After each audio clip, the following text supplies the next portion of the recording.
Hello viewers, welcome to లిపి epics Mahabharatam channel. ఎంతమందికి మహాభారతం గురించి తెలుసో అది తెలుసుకునే ప్రయత్నం చేద్దాం రండి. కృష్ణుడు అర్జునుడికి ఇచ్చిన బోధ ఏమని పిలువబడుతుంది? Options: Yoga Vasishtam, Bhagavad Gita, Ramayanam, Vishnu Sahasranamam.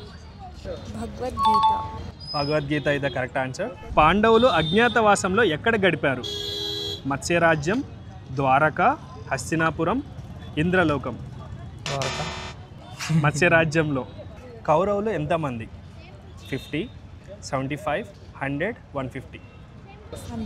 100 is the correct answer. అర్జునుడి విల్లు పేరేమిటి? గాంధీవం కరెక్ట్ ఆన్సర్. పాండవులు అజ్ఞాతవాసంలో ఎక్కడ గడిపారు? మత్స్య రాజ్యం, ద్వారకలో, హస్తినాపురంలో, ఇంద్రలోకంలో. మహాభారతం మొత్తం ఎన్ని శ్లోకాలతో ఉంది? 24,000, 50,000, 1,50,000. 1,00,000 శ్లోకాలతో మహాభారతాన్ని మొదటిగా ఎవరు రాశారు? కాళిదాసు, వేదవ్యాసుడు, వాల్మీకి, తులసీదాస్. వేదవ్యాసుడు ఈజ్ ద కరెక్ట్ ఆన్సర్. కర్ణుడు తన కవచ కుండలాలను ఎవరి కోసం త్యాగం చేశాడు? ఇంద్రుడు, వాయుదేవుడు, యమధర్మరాజు, వరుణుడు. Thank you so much ma'am. అభిమన్యుడిలా లిపి మహాభారతం వినండి. కృష్ణుడి ఆదేశంతో విజయం సాధించిన అర్జునుడిలా అందరూ విజయం సాధించండి.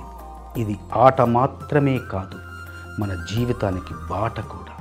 మహాభారతాన్ని చిన్న చిన్న కథలలో 18 పర్వాలని తెలుసుకోండి.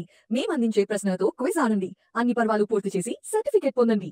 ఇప్పుడే డౌన్లోడ్ చేసుకోండి లిపి ఎపిక్స్ అండ్ వర్డ్ గేమ్స్.